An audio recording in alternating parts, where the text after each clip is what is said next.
দূর আমরা যে কাজটা করতেছি এরকমের কয়দিন চলা যাইবো মাথায় একটা বুদ্ধি আসছে ওরে ডাক দি ওই শুনছো তুমি কই কি হইছে আমি রেডি হইছি যামু বাইরে আমু আরে কই যাইবা আমার মাথায় একটা বুদ্ধি আসছে আগে ওইটা শুনো মানুষ ঠগাই আর কতকাল খামু এর জন্য আমার মাথায় একটা বুদ্ধি আসছে কি বুদ্ধি বলতাছি যে তোমার যে বড় ভাই হ্যাঁ আমার বড় ভাই ওর তো ধরো অর্থ সম্পদের অভাব নাই আমরা যদি কোনো মতে ওর বাড়িঘর হাতাই একবার নিতে পারি তাইলে তো পায়ের উপরে পা থুইলে সারা জীবন খাইতে পারবো বুঝো নাই নাইলে এই রকমের আর কয়দিন চলবো বাড়িঘর কেমনে হাতাই নিব সব সম্পত্তি আমাদের নামে লিখে নিমু চলে বলে আগে যাই না দেশে চলে বলে আমার বড় ভাই কিন্তু অনেকটা বুদ্ধি আছে দেখে এইডি করতে পারছে আমার মাথায় ছিল সবসময় শয়তানি বুদ্ধি এই জন্য কিছু করতে পারি না না এইডি করে খাওয়া লাগে তাও শান্তিতে আছি তো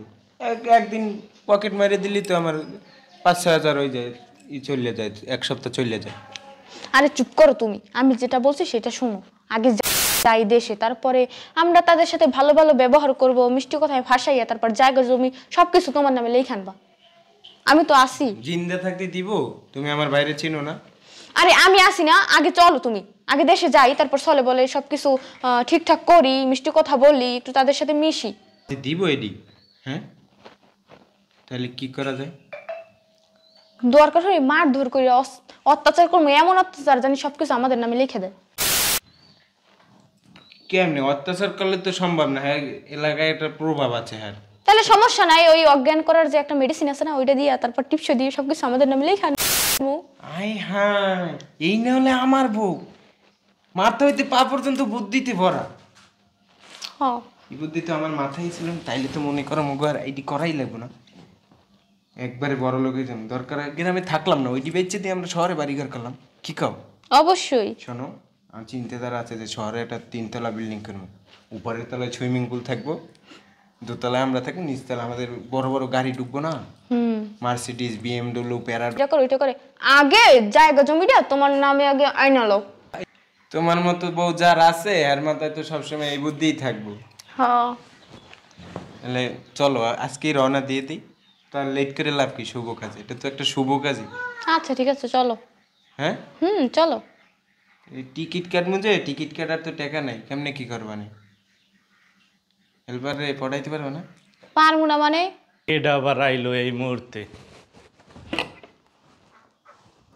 কিরে ভাই তুই হ্যাঁ ভাই ভালো আছেন হ্যাঁ আসি ভালোই আহ এই কেডা ভাই ভালো আছেন হ্যাঁ আসি ভালোই তোমরা ভালো আছো বসো বসো বসো বসো হে কই গেলা বসো তুমি বসো না বই তোমরা বও আমার শালায় আইছে কালকের হ্যাঁ তোর বে আই হে তোমার বাইরে লই এদিকে আও দেখ এদিকে বসো এদিকে বসো বসো বসো বসো এদিকে বসো বেয়াই ভালো আছেন হ্যাঁ ভালো আছি ভালো আছেন এই তো ভাই বেয়াই গো কথা তো ভুলে করে কয় বছর পর আসছে মনে না পড়লে কি আপনাদের এখানে আসতাম বেয়াই সাইড তো বেয়াইনের পাশে এই সাইড আসছে এত শখ বেআইনের পাশে বসে না কি অনেকবার বেয়াইনের পাশে বসলে মানে কথা বলার এক্সপ্রেশন দেখতে তাহলে আয় কলুই দেব না বেয়াই তুমি না অবস্থা এই তো ভালো তোমার কি অবস্থা ভালো শুকিয়ে গেছো কাজ করতে করতে একবার তোকে তো আগে বলছিলাম যে দেশে আয় আই একটা ব্যবসা বাণিজ্য কর এত আইলি না এখন হঠাৎ করে কি মনে করি শহরে ভালো লাগে না হঠাৎ করে তোমাদের কথা খুব মনে পড়তেছিল ভালোই লাগে না ঘুমায় না খাওয়া দাওয়া বন্ধ হয় ও আর জোর জবরদস্তি করছে কিন্তু আপনার খবর আছে ফ্রেশ বেয়াই ভাইয়া তাহলে আমি অষ্টম দেখাই রাখি আচ্ছা আচ্ছা আপনার ফ্রেশ হন আমি নাস্তা টাস্তা বানাই যাও যাও যাও ওগুলো গিয়া চালু করে রান্না বান্না করো ভাই আইছে বাড়ির বউ আইছে তোমার ভাইও আছে রান্না বান্না করো কিছু ভালো মন্দ খাই অনেকদিন খাই না ভালো মন্দ যাক ভালোই এস মেহমান আইলে ঘর দুয়ার মানুষজন তাই কথা কর লোক থায় নাহলে এই দুইজনে যে বইয়ে থাহি যাই দেখ কি হয় ঠিক আছে পেটে কিছু আরে এই ধরো নাস্তা এই খাও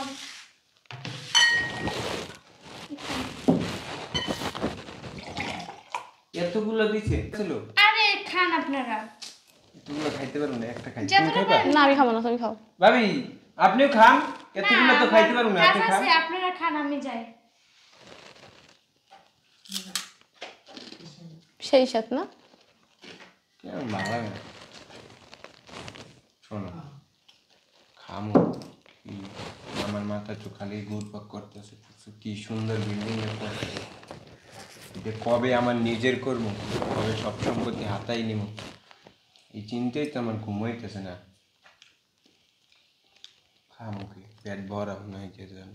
তুমি কি কোনো খরচ নেই না, এই কি চুপসে গেল?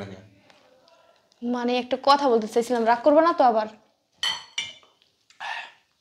কি মানে আমরা তো আসছি জায়গা জমি সবকিছু লেখা নিতে, তা ঠিক, কিন্তু তারা যে আমাদের সেবা যত্ন করলো, ঠিক আছে যেভাবে, হ্যাঁ আমি তো মুগ্ধ। আমার তো এখন এইসব টাকা পয়সার প্রতি, জায়গা জমির প্রতি কোনো লোভ নাই। কে কি বললাম তুমি বুঝো নাই? করে ঢাকা থেকে আসছি। তা ঠিক, কিন্তু তারা অনেক ভালো মানুষ, তুমি দেখছো? ভাইবা দেখো একবার। দেখো এত বাবা ভাই, আমার কত স্বপ্ন, এডি বেচে দিয়ে যাই আমি 3 তলা বাড়ি করবো, উপরে সুইমিং পুল, নিচে থাকবে গ্যারেজ, আমার গাড়ি থাকবে প্যারাডো, মার্সিডিজ, বিএমডব্লিউ। তা ঠিক, কিন্তু তুমি একবার তাদের মুখের দিক তাকাই দেখো। তোমার ওই আশ্বাসই তো আমি এখানে আইছি। হ্যাঁ তুমি এইরকম কেন করতেছো? তাদের মুখে তাকাই দেখ, আমার ওই দেখার সময় নেই, আমার আবেগ আবেগ নেই কোনো, বিবেক দিয়ে চিন্তা করতে হবে। হ্যাঁ হয়তো 2, 4, 5 দিন থাকবো, 15 দিন থাকবো, ভালো ব্যবহার করবে, যে এই 15 দিন করে 30 দিনে যাবে, তারপর দেখবো যে আচরণ খারাপ হয়ে গেছে, যে বসে বসে আর কত খাবি, কাজ বাজ কর, এই সেই। আমরা কি তোমার বিয়ে করছি 5 বছর, যে তুমি আমার দেখছো কোনো সময় কাজ করতে?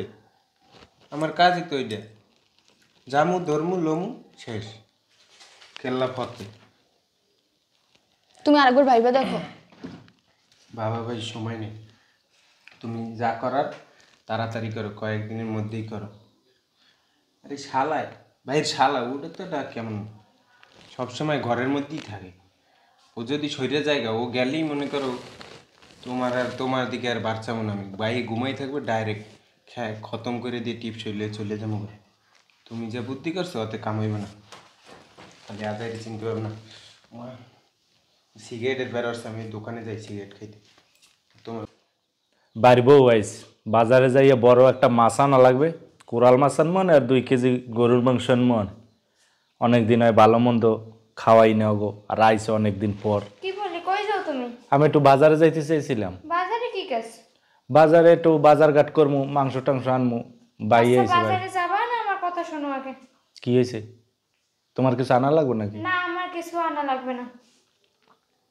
এই তোমার বাইরে তোমার ভাবির নাস্তা দিতে আইছিলাম এই জায়গায়। এই সময় নাস্তা দেওয়ার সময়, যাওয়ার সময় শুনি তারা কি পরিকল্পনা করে আসছে। কি বলো, কি পরিকল্পনা? আরে তোমার সয় সম্পত্তি হাতাইতে আসছে তারা। তারা কি এমনি এমনি আসছে এই জায়গায়? কি গো, আমার ছোট আপন ছোট ভাই হে আমার সম্পত্তি এতাইতে এসে। আর আমি জানতাম যে তুমি এগুলো বিশ্বাস করবে না। এমনি কোনো সমস্যা হয়েছে নি? হেইয়া কও, আমার ভাই আমার লাগে ই করবো। এমনি কোনো সমস্যা হয় না, আমি যেটা শুনছি আমি ওইটাই বলছি। সত্যি? হ্যাঁ সত্যি। আচ্ছা বসো। ওরে তো ছোটকাল হইতে ওরে লেখাপড়া শিখাইলাম, ও আগে থাকতে এই আম চুরি, কচু চুরি, মুরগি চুরি এই করতো দেশগ্রামে। আমি তো মনে করছি যে ঢাকা শহরে যাইয়া মনে হয় বউটা ভালো পড়ছে, ভালোই গেছে, এখন এই পরিকল্পনা করছে। তুমি নিজের কানে শুনছো? আরে আমি নিজের কানে শুনে গেছি। হুম, ঠিক আছে, আমরা যে জানি অগো বসতে দেবা না, অগো বাই বাই থাকবা, ঠিক আছে? তুমি যখন শুনছো, ওরে এর লেগেই তো কই যে কি ব্যাপার, ক নাই ব নাই, দোনো জামাই বউয়াই হাজির। হ্যাঁ কয় এমনি দেখতে আইছি, আর হ্যাঁ গো পরিকল্পনা হয়েছে আমাকে কেমনে সয় সম্পত্তি আতাইবে। তখন চুপ থেকে কি করতেছো? তোমার বার্থডে যখন বলবা, ঠিক আছে? আর আমি দেখতে আছি, মানুষ তো ভালোবাসা দিয়েও অনেক মানুষ ভালো করা যায়। আমার যেহেতু ছোট ভাই, দেখি যদি বুঝের মাধ্যমে ভালোবাসা দিয়ে যদি কন্ট্রোলে আনা যায়, হয়তো শহরে রয়েছে। আর তুমি যখন শুনছুই আমার ডে বলছো, বুঝেই দেখি মানুষ তো বুঝাইলে সবই বোঝে। আর এটা ঠিক আছে, আমারই তো ছোট ভাই, আরে বুঝের মাধ্যমে যদি আনতে পারি। আর মানুষের সব সময় তো মন মেজাজ এক থাকে না, পরিবর্তন হইতে সময় লাগে না। তাও অনেক মানুষ তো খুন করিয়াও, হাজার খুন করিয়াও তারা আবার ভালো হইয়া যায়। আরে শহরে থাকতো, মানুষের লাগে, নানান মানুষের লাগে চলতো, তো হয়তো এর লেগে খারাপ হয়ে গেছে। গ্রামে যাও না আইসে ও ভালো বানান যায় বুঝেন। আচ্ছা দেখো, তোমার যেটা ভালো মনে হয় ওইটাই করো। আমার বলার দরকার ছিল, আমি বলতে আসছি। আমার রান্না আছে পাখায়, তা আমি রান্না আচ্ছা ঠিক করতেছি। আছে, আমারই তো ছোট ভাই, ওরে আর ফালামুকই। আমার মা বাপ মরা ছোট ভাই, আদরের ভাই, এতদিন আসিল শহরের বাইরে আমার ছাড়া, ওখান যখন আইসে একটা বুঝের মাধ্যমে ভালোবাসা দিয়ে ওরে ফিরেই আনতেই হবে খারাপ পথ থেকে। ও যখন আমার উপরে করছে, এটা আমিই বুঝেই আনবো। মনে পরে আগে বাজার টাজার করিয়ে নিয়ে আহি খাই। কেন? তুমি ওই দিন যেটা কইছো আসলে ঠিকই কইছো। আমি এখানে এই বুঝতে পারছি যে না, ভালোবাসার কাছে কিছুই বাধা হয়ে দাঁড়ায় না। ভাইয়া ভাবি তার শালার পর আমাকে আপন রক্তের কেউ না, তারা যেভাবে ভালোবাসা দিছে আমার এখনো ওই যে পরিকল্পনা করে আসছি আমি এটা করতে চাচ্ছি না। আমি এইটাই তোমারে বোঝানোর চেষ্টা করছিলাম, তুমি যে বুঝে গেছো অল্পতে, এইটাই অনেক কিছু। ঠিক আছে, দেখো আমি দরকারে একটু টাকা পয়সা যা আছে আমার ফালাই দিব না। আমার খুব ছোটোবেলা থেকে খুব ভালোবাসি, আমার অনেক চেষ্টা করছে পড়াশোনা করার, মানুষের মতো মানুষ বানায়, কিন্তু আমি শুনি না। আমি ছোটোবেলা থেকেই পোংটা। কিন্তু দেখো এই জীবন আর আমার ভালো লাগে না। আমি চাই ভালোই যেতে, তুমিও ভালোই যাবা। তুমি যেটা বলবো ওইটাই। আমি দরকারে বাইরে বললে টাকা পয়সা নিয়ে এটা এলাকায় ব্যবসা বাণিজ্য করবো, শহরে আর যাওয়া লাগবে না। কি সমস্যা ভাই, আমার কাছে খুললে বলতে পারেন, কোনো সমস্যা হলে আমি সমাধান দেখি করতে পারি। আসলে বেয়া এটা মানসিক সমস্যা। দেখেন আপনার সাথে আমি পরে কথা বলবো না, আপনি যান ভিতরে। ভাই তাহলে চলেন বাইরে যে একটু চা বিড়ি টিড়ি খাই, ফ্রেশ হন। যদি টাকা পয়সার সমস্যা লাগে ভাই দেখেন আমি বড় লোক কিন্তু ভাই, থাক, দেখছেন দেখছেন ঠিক আছে। ভাই, চলেন তাহলে। না আপনি যান, আমি আসি। আরে ভাই উঠেন তো, এইখানে বেআইনের ভাইয়া বসে রয়েছেন, উঠেন যান উঠেন। ভাই। বলো। আসলে যে চিন্তা ভাবনা মাথায় আনছি যে ভাইয়ের শেষ করে দিব, তার জায়গা জমি যা আছে সব কিছু আমার নামে করব, সব যা করছি এটা তো একটা অন্যায় করছি। হ্যাঁ, হ্যাঁ, এটা তো ভাইয়ের সাথে অন্যায় করা হয়েছে। আমরা অবশ্যই। নিজেরা করি, মনগতভাবে করি, তাতেও হইব। আর যদি তার ফেস টু ফেস আঘাত করে এটাও অন্যায় হইব। তাই যেহেতু অন্যায় করছি তার সাথে, আমি চাই তারে বুঝেই বললে আমার ভাই তো বুঝবো, বুঝছো। আমি তারে ডাক দিয়ে সব কিছু বললে দিই, তো ছটপট করতেছে, মনে হইতে যেন দম আটকে মরে যাবো। এই কথাটা বলতে পারলে দেখা যায় যে আমার স্বস্তি লাগবে একটু। আমি বললে দিই ভাইয়ে ভাবিরে সব কিছু বললে দিই। আচ্ছা ঠিক আছে, সবকিছু বইলে দাও। আমি এইটাই চাইছি, এটা যদি আগে করতাম। হাত পা তুমি আইলে ভাই আইলে দুইজনে দুই সাইডে হাত পা ধরে একবার ধরাই ধরে কান্না করে দেব। ভাইয়ে আমার কান্না দেখলে ভাইয়ে আমার মাফ করে দিব। আচ্ছা ঠিক আছে, তাহলে চলো ভাইয়ের কাছে চলো। না ডাক দি, চোখে পানি আছে না? হাই পানি। ভাইয়া সুন্দরভাবে বসো। ভাইয়া ভাবি কি হয়েছে, ডাকছো আমাকে? ব ব ব ব ব ব আমি এনেছি।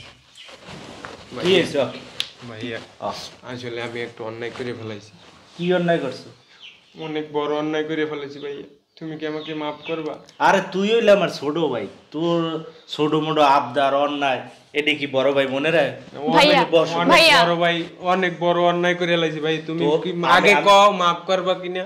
আমি তো মাপ না করলে তোদের এখনো বাসায় রাখতাম না। আমি শুনছি সত্তর বাবির কাছে তোরা কি পরিকল্পনা কি করছ, আর আমি পাও ধরতে হইবে না, তোদের তো আমি মাপ করে দিছি। আর শোন, আমি চিন্তা ভাবনা করছি, তোর লোকে বাজারে একটা দোকান দেখছি, তোরে টাকা পয়সা দিয়ে ওই দোকানে ব্যবসা বাণিজ্য লইয়ে বয় দিন। তোরা তো চিন্তা ভাবনা যেটা করছো ওটা তো খারাপ চিন্তা ভাবনা, কারণ খারাপ মানুষের সাথে চলছো সবসময়, চিন্তা ভাবনাও খারাপ হয়েছে। এখন বাড়িতে আইসো, ভাই একটা ব্যবসা বাণিজ্য ধরাই দিক, ব্যবসা বাণিজ্য কর, ঘর দুয়ার উডো। আমার তো কত দোতলা বিল্ডিং, তোর এবার 3 তলা। ব্যবসা বাণিজ্য করলে কেউ পড়ে থাকে না, ঠিক আছে? বসো বসো। আরে এনে কান্না করার ভাইয়া কিছু নেই। আমি নিজে ক্ষমা করতে পারতেছি না ভাইয়া, তুমি আসলে আমার মন থেকে মাফ করে দিছো। অবশ্যই অবশ্যই, তুই আমার ছোট ভাই, তোরে যদি আমি মাপ না করি, খারাপ কোনো মন মানসিকতা নিয়ে মাথায় লয়ে ঘুরবি না, ঠিক আছে? আমার বউরেও মাফ করে দিও। অবশ্যই অবশ্যই, ভাইয়া। তো আমার ছোট বোনের মতো। ভাই আমাদের মাফ করে দেন। তোমাদের মাপ আমি তো আগেই করে দিছি, আগে না করলে এমন কি এই এখন যাও তোমার ভাবির ওদিকে পাকঘরে কি কাজ আছে, দুই জালে আচ্ছা, দিয়ে আসো একসাথে আমার করো, সাথে। যাও। আচ্ছা ঠিক আছে। আর শোন এই নে বস, ওঠ, ওঠ, ওঠ। শোন একটা কথা কি, মানুষের কখনো ক্ষতি করার চেষ্টা করবি না, যদি পারো উপকার করবি। আসলে ভাইয়া শয়তানের ফেরে পড়ে এইসব করছি। কত পড়াশোনা করানোর চেষ্টা করছো ছোটবেলা থেকে আমাকে, কিন্তু আমি তোমার কোনো কথা শুনি নাই। মানুষের যদি উপকার করো আল্লাহ তোর উপকার করবে। আর শোন তুই তো বাইরে বাইরে থাকস, তোর এই দোকানটা দেখাম তাও দেখাইতে নেই, এই দোকানটা আমি বাড়া লইছি, তোর ব্যবসা বাণিজ্য লইয়ে দেবো কইছি না, চল দোকানটার দেখে বুঝাইছি। কি বলো? হ্যাঁ সত্যি? সত্যি। ভাইয়া তোমার এই ঋণ আমি কোনোদিন শোধ করতে পারবো না। আরে আয়